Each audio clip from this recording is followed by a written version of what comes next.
అర్థమైందా? విశ్వాసులు కష్టపడి వాళ్ళ రక్తం తీసుకొని వచ్చి మన చేతుల్లో పెడుతున్నారు అని అంటే కష్టార్జితం. నీ కష్టార్జితం అనేది ఎక్కడ పిండబడాలయ్యా అంటే బలిపీఠం ప్రక్కలో పిండబడాలి. మీ అక్క కోసం, మీ అన్న కోసం, లేకపోతే నీ బామర్ది కోసం, మీ బావ కోసం, లేకపోతే ఇంకెవరి కోసమో కాదు. రక్త కష్టార్జితం పిండబడాల్సింది.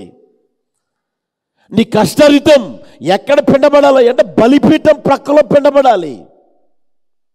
హల్లెలూయా, హల్లెలూయా.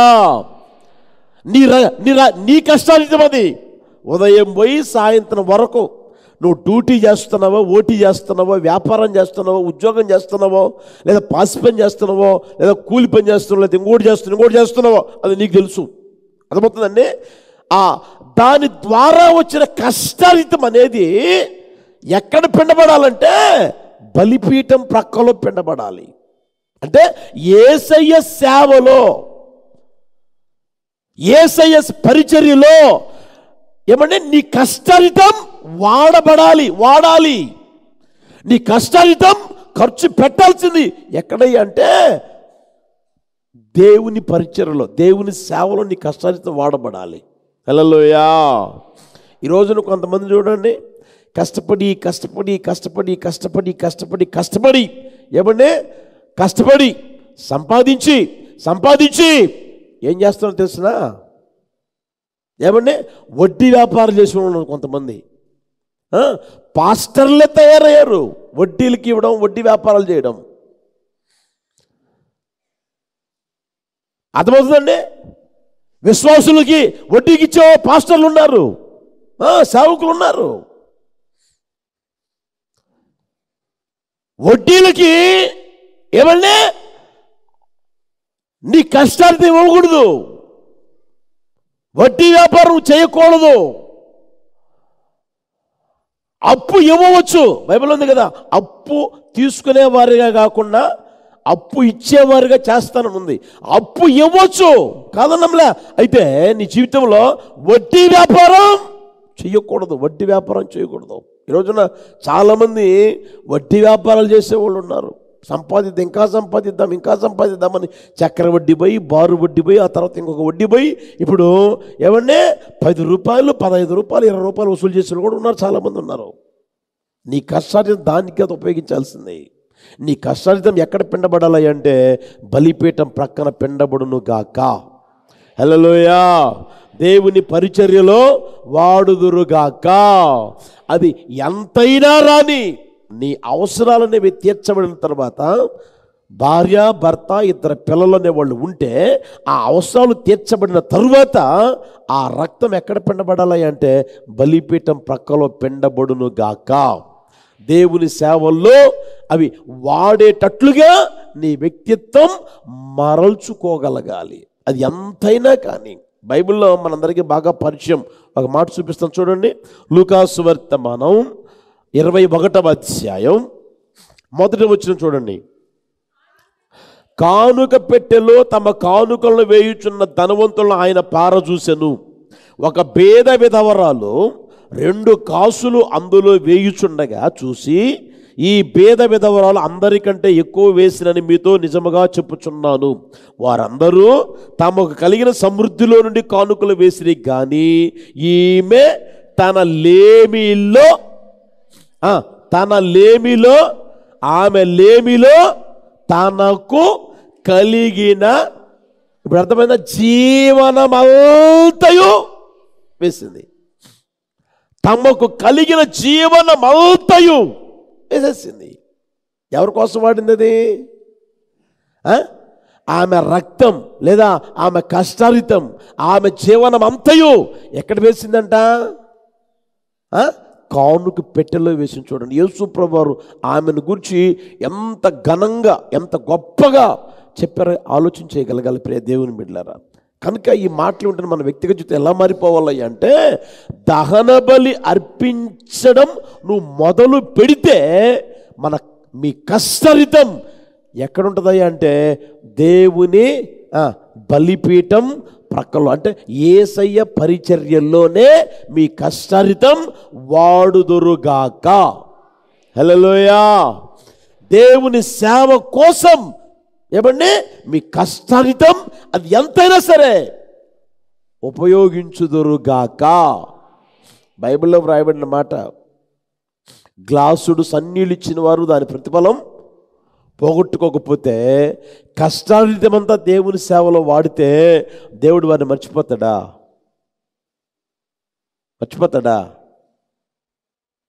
ఒకసారి గుర్తెరగండి దేవుని బిడ్డలారా.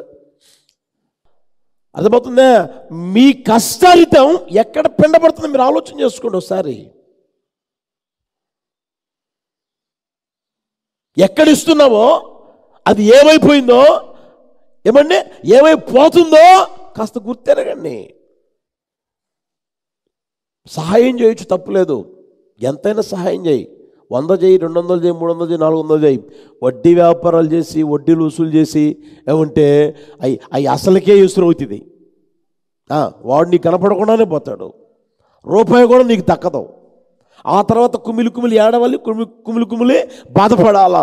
అన్నా ఆయనకి ఇచ్చానన్నా, అన్నా ఆయనకి ఇచ్చానన్నా, అన్నా వీళ్ళకి ఇచ్చానన్నా, అన్నా రావాలన్నా, ఇంకా రావాలన్నా, ప్రార్థన చేయండి అన్నా.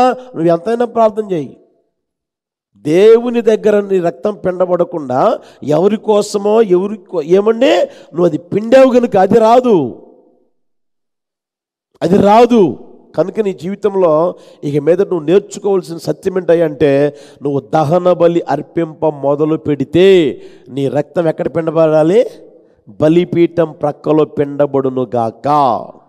దేవుని సేవ కోసం ఉపయోగించుదువు గాక. అది ఎంతైనా కావచ్చు, 10 రూపాయల, 10 వందల, 10,000, 10 లక్షల, అది ఎంతైనా సరే దేవుని సేవలో వాడబడాలి. అట్టి కృప దయచేయును గాక. మందిరంలో అడుగుపెట్టే ప్రతి ఒక్కరికి ఆ కృప దయచేయును గాక. రక్తం అంటే మొదటిది చెప్పా, కష్టార్జితం పిండబడాలని. రక్తం మీకు ఇంకా బాగా పరిచయం. ప్రాణము ఉందా? బైబిల్లో ఉందా లేదా? దాని ప్రాణం ఏంటంటే రక్తమే దాని ప్రాణం.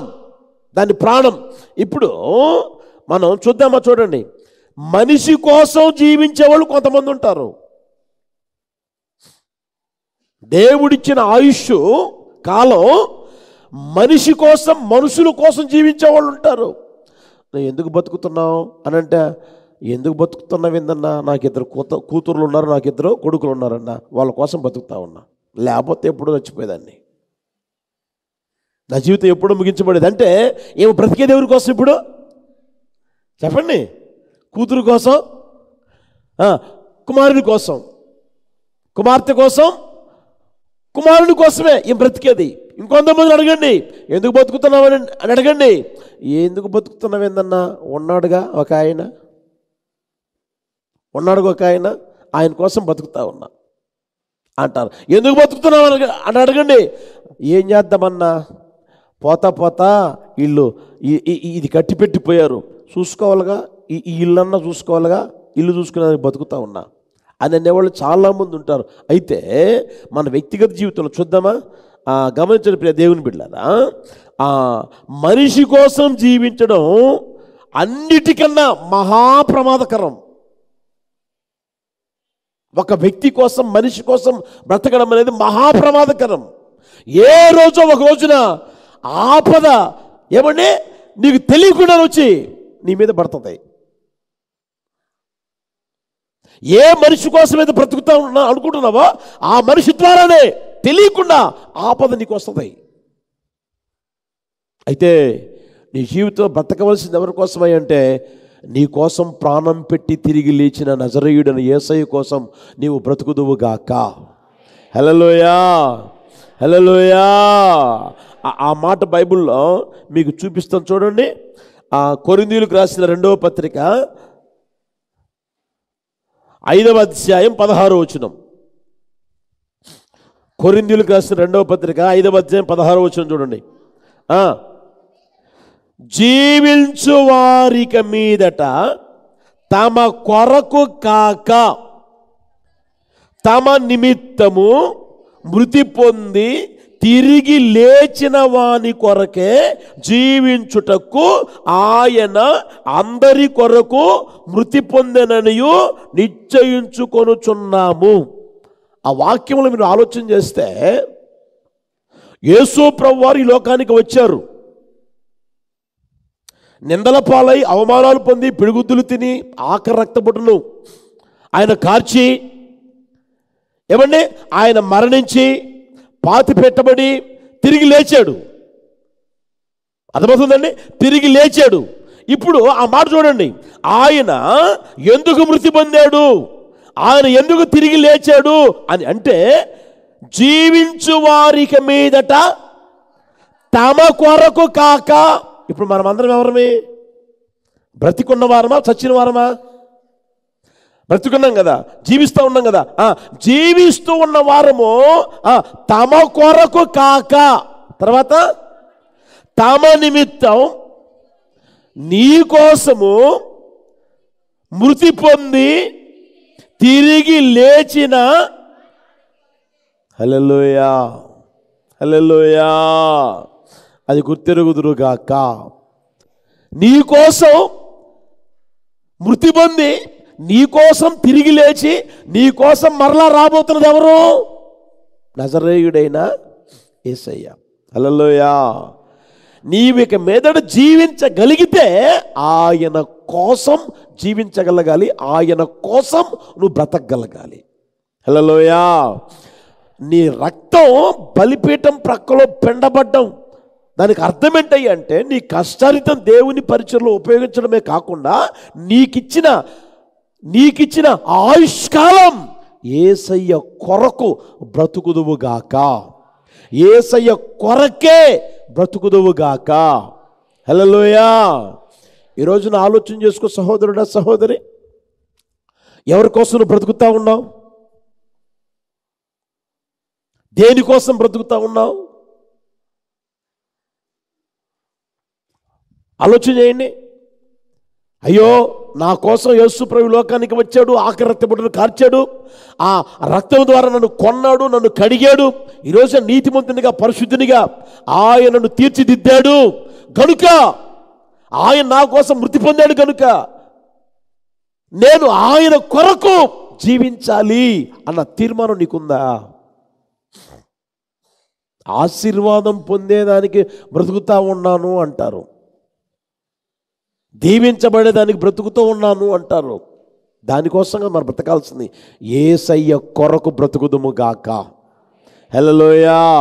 అట్టి కృప నిండుగా మెండుగా దయచేయును గాక. హల్లెలూయా. దైవజన పౌలు గారు ఒక మాట అంటారు చూడండి, 20వ అధ్యాయం 24వ వచనం. అపోస్తుల కార్యాలు 20వ అధ్యాయం 24వ వచనం. దేవుని కృపావార్తను గూర్చి సాక్ష్యమిచ్చుట యందు నా పరుగును, నేను ప్రభువైన యేసు వలన పొందిన పరిచర్యను తుదముట్టింపవలనని నా ప్రాణమును నాకెంత మాత్రమును ప్రియమైనదిగా ఎంచుకొనలేదు. నా ప్రాణమును నాకు ప్రియమైనదిగా ఎంత మాత్రము ఎంచుకోవడంలే. ఎందుకయ్యా? ప్రాణం అంటే అందరికి ప్రీతి కదా, ప్రాణం అంటే అందరికి ప్రేమ కదా, పోతే రాదు కాబట్టి దాని గురించి ఎంతోమంది ప్రీతిగా ఉంటారు కదా. ప్రాణం కోసం, ప్రాణం కాపాడాలని లక్షలు కోట్లు ఖర్చు పెట్టుకుంటున్నారు కదా. ఎందుకనంటే ఆయన అంటాడు, నేను యేసయ్య కొరకే బ్రతుకుతాను. హల్లెలూయా. నా ప్రాణాన్ని నేను ప్రీతికరంగా ఎంచుకోవడం లేదు, నా ప్రాణాన్ని తృణీకరిస్తూ ఉన్నాను. హల్లెలూయా. ఈ మాట్లాడుతున్నప్పుడు దేవుని బిడ్డలారా ఒకసారి గమనించండి. ఈ రోజున దేనికోసం బ్రతుకుతూ ఉన్నావు? ఉద్యోగం చేయడానికా? దేనికోసం బ్రతుకుతున్నావు? వ్యాపారం చేయడానికా? దేనికోసం బ్రతుకుతున్నావు? లక్షలు సంపాదించేదానికా? దేనికోసం బ్రతుకుతున్నావు? ఏమండి, పెళ్లి చేసుకునేదానికా? దేనికోసం బ్రతుకుతున్నావు? పిల్లలు కనేదానికా? ఉన్నారు, ఒకరిద్దరు ఉన్నారు, లేదా ముగ్గురు ఉన్నారు, ఇంకా నలుగురు కనేదానికా? దేనికోసం బ్రతుకుతున్నావు? యేసయ్య నీ కోసం ప్రాణం పెట్టాడే, ఆయన కోసం బ్రతకగలుగుతున్నావా? ఆయన కోసం బ్రతికే బ్రతుకు ఒక్కొక్కరు కృపగా దయచేయును గాక. హల్లెలూయా. ఫిలిప్పీ పత్రిక 2వ అధ్యాయం 17వ వచనం కూడా చూస్తే, ఫిలిప్పీ పత్రిక 2వ అధ్యాయం 17వ వచనం చూడండి. మీ విశ్వాస యాగములోను దాని సంబంధమైన సేవలోను నేను పానార్పణముగా పోయబడుచున్నను. నేను ఆనందించి మీ అందరితో కూడా హల్లెలూయా. ఆయన అంటున్న మాట గమనించిన దేవుని బిడ్డలారా, ఆయన పానార్పణంగా పోయబడతా ఉన్నాను అంటున్నాడు. యేసయ్య కోసం మీ విశ్వాస యాగం నేను చూసా.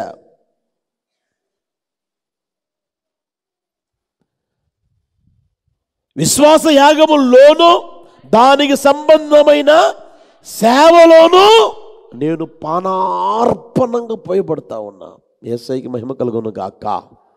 ఆలోచన చెప్పే దేవుని బిడ్డలారా, పౌలు గారు ఎంతగా యేసు ప్రభుని ఎరగక ముందు ఆసక్తి, వైరాగ్యం, పట్టుదల ఉన్నదో అంతకంటే ఎక్కువగా యేసు ప్రభు దర్శించిన తర్వాత ఆయనలో కనిపించినట్లుగా మనం గమనించగలుగుతూ ఉన్నాం.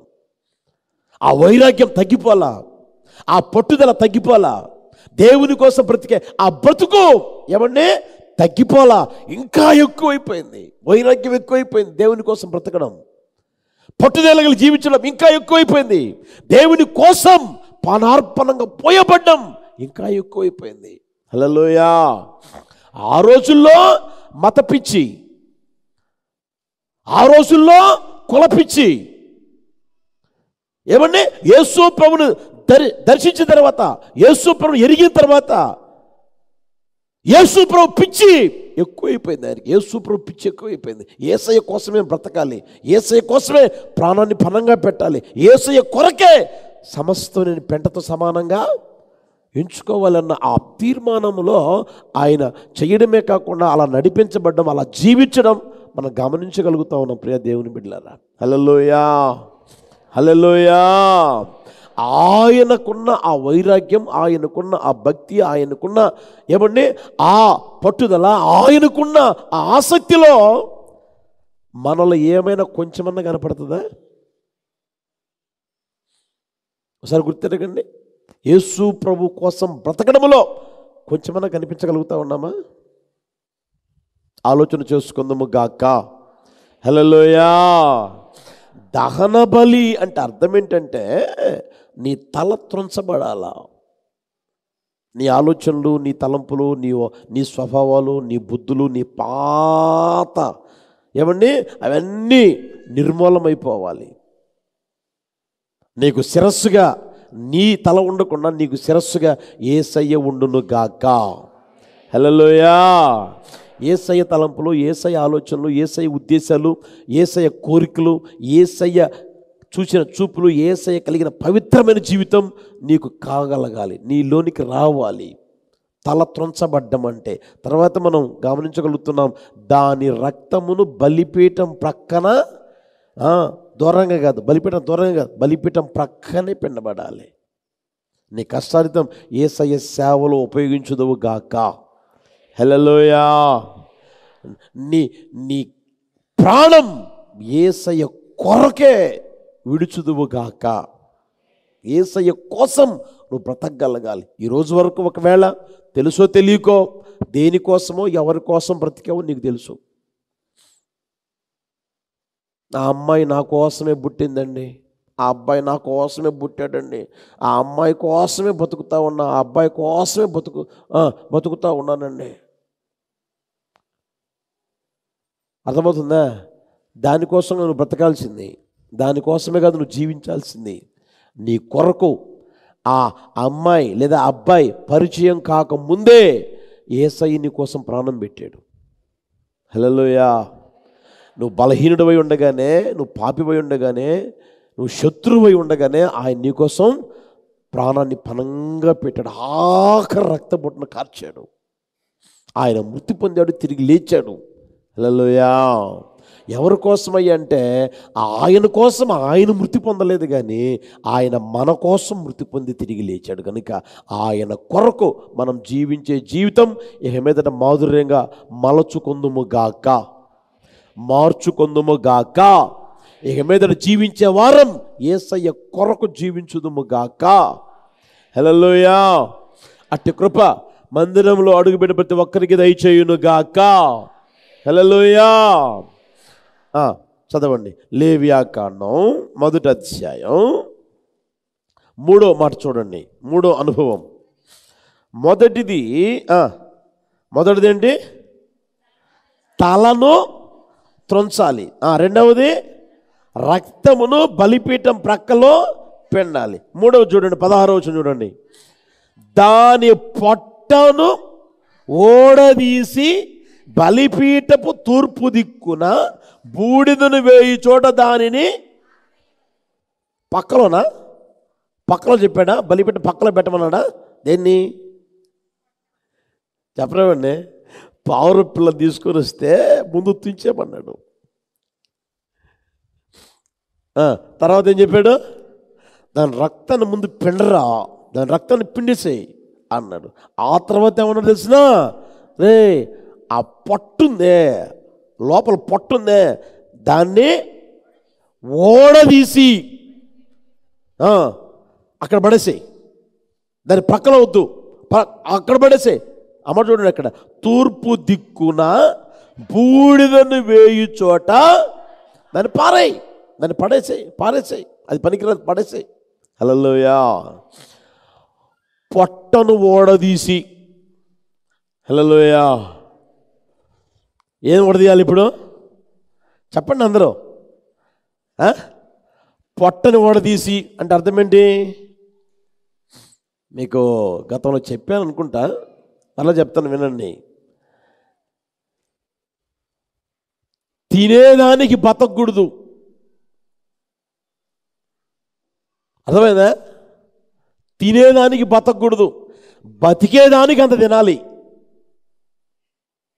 దాన్ని పొట్టను ఓడదీయడం అంటే, కొంతమంది చూడండి, వారి కడుపే, చెప్పండి, వారి కడుపే వారి దేవుడు. పక్కన వాళ్ళ కడుపు కాదు, పక్కన వాళ్ళ ఆకలి కాదు. అదే వారి ఆకలి, వారి కడుపే వారి దేవుడు. ఎప్పుడు చూడండి, ఏం తిందామా ఏం తాగుదామా, ఏం తిందామా ఏం తాగుదామా, ఏం తిందామా ఏం తాగుదామా. ఉదయాన్నే చూడండి ఆకలి అవుతుంది అంటారు. మధ్యాహ్నం చూడండి ఆకలి అవుతుంది అంటారా అనరా? ఆకలి అవుతుంది అంటారు. మళ్ళా సాయంత్రం చూడండి ఆకలి అవుతుంది, అబ్బా కుక్కలు పరిగెత్తుతున్నాయి రా బాబు, తట్టుకోలేకపోతున్నాను రా బాబు. ఎప్పుడు చూసినా తిండి తిండి తిండి తిండి. ఏ రోజైనా చూడు, ఏదో పండగ పూట అంటే కాస్త 4 ముక్కలు పడతాయి కాబట్టి కొంచెం బాగుంటుందో అని అనిపించి కొంచెం తిన్న పర్లే. ఏ రోజైనా చూడు, సోమవారం మొదలుకొని ఆదివారం దాకా చూడు, 7 రోజులు చూడు. ఆదివారం మటన్ అంటారు, సోమవారం చికెన్ అంటారు, మంగళవారం ఏమండి ఫ్రై అంటాడు, బుధవారం రొయ్యలు అంటారు, గురువారం వచ్చేసరికి చేపలు అంటారు, శుక్రవారం వచ్చేసరికి ఇంకేంది గాడిద, హలో శనివారం వచ్చేసరికి వదిలిపెట్టరన్నమాట. భూమి మీద వదిలిపెట్టరు, భూమి మీద తిరిగే వదిలిపెట్టరు, ఆకాశంలో ఎగిరే వదిలిపెట్టరు, చివరికి సముద్రంలో తిరిగే వాటిని కూడా వదిలిపెట్టరు. అన్నీ కావాలి వీడికి, ఈ కడుపుకి, ఈ దరిద్రపు కడుపుకి. ఒక రోజున భూమి మీద, ఒక రోజు ఆకాశం తిరిగే, ఒక రోజు సముద్రంలో తిరిగాయి. హల్లెలూయా. తిరుగుతూనే ఉంటుంది, టైం టేబుల్ తిరుగుతూనే ఉంటుంది. దీనికి ఏమైనా రెస్ట్ ఉంటుందా? అస్సలు ఉండరు, అస్సలు ఉంచరన్నమాట. రెస్టే ఉండదు. నా మాట ఏనండి, ఆ పొట్టను ఓడదీయండి. హల్లెలూయా. బైబిల్లో మాట చెప్తున్నాను నేను మీకు. పొట్టని ఓడదీసి తినేదానికి బతకమాక. ఒకడెవడో అన్నాడు, ఎందుకు పుట్టావురా అంటే, నేను తినేదానికి పుట్టాను అన్నాడంట. ఎందుకు బతుకుతున్నారు అంటే, తినేదానికి బతుకుతున్నా.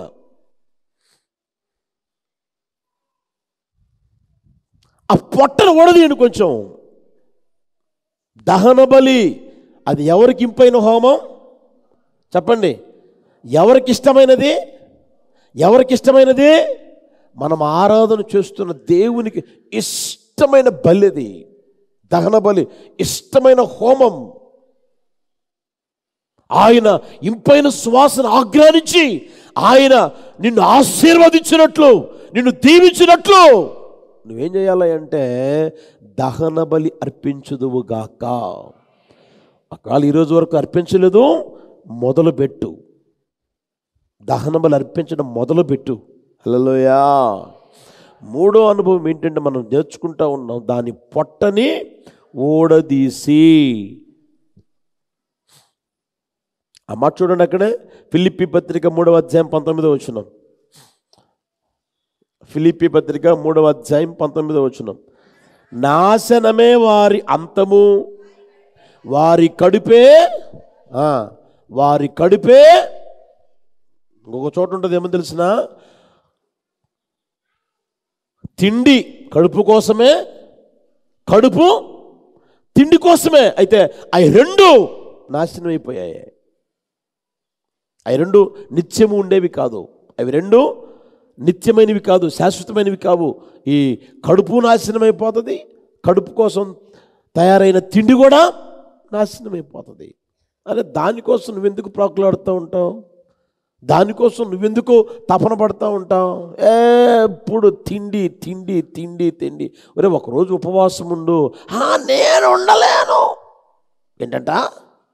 పూటకు 5 సార్లు తినయ్యా. తింటా, ఏ ఇబ్బంది లేదు, తింటా. పూటకు 5 సార్లు తింటా. ఆ నోరు చూడండి, దరిద్రపు నోరు అనాలో మంచి నోరు అనాలో నాకు అర్థం కాదు. ఎప్పుడు ఆడుతూనే ఉంటుంది, ఆడుతూనే ఉంటుంది. ఓసారి ఒకడు ప్రయాణం కట్టాడు, ఢిల్లీకి పోదామని ప్రయాణం కట్టాడు. ఢిల్లీకి పోదామని, తెనాల నుంచి ఢిల్లీకి పోదామని ప్రయాణం కట్టాడు.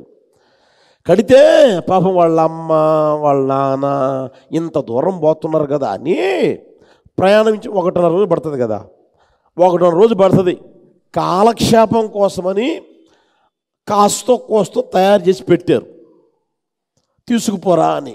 2 సంచులు నిండా పట్టుకున్నాడు, 2 చేతుల నిండా సంచులు నిండా పట్టుకున్నాడు. అక్కడికి పోయాడు, ట్రైన్ ఎక్కాడు. ట్రైన్ వచ్చింది, ట్రైన్ ఎక్కాడు, ట్రైన్ బయలుదేరిందండి. ఇక్కడి నుంచి విజయవాడ ఎంత దూరం?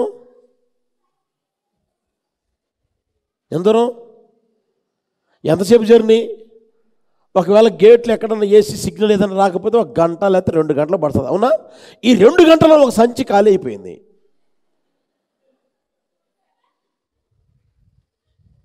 మళ్ళీ పక్క రోడ్డుకి ఏమైనా పెడుతున్నాడంటే అదిలే, 2 కాళ్ళ సందుల్లో పెట్టుకొని సంచి అంత రంధ్రం పెట్టి చెయ్యి పెట్టడం తీయడం తినడం, చెయ్యి పెట్టడం తీయడం తినడం అయిపోయింది.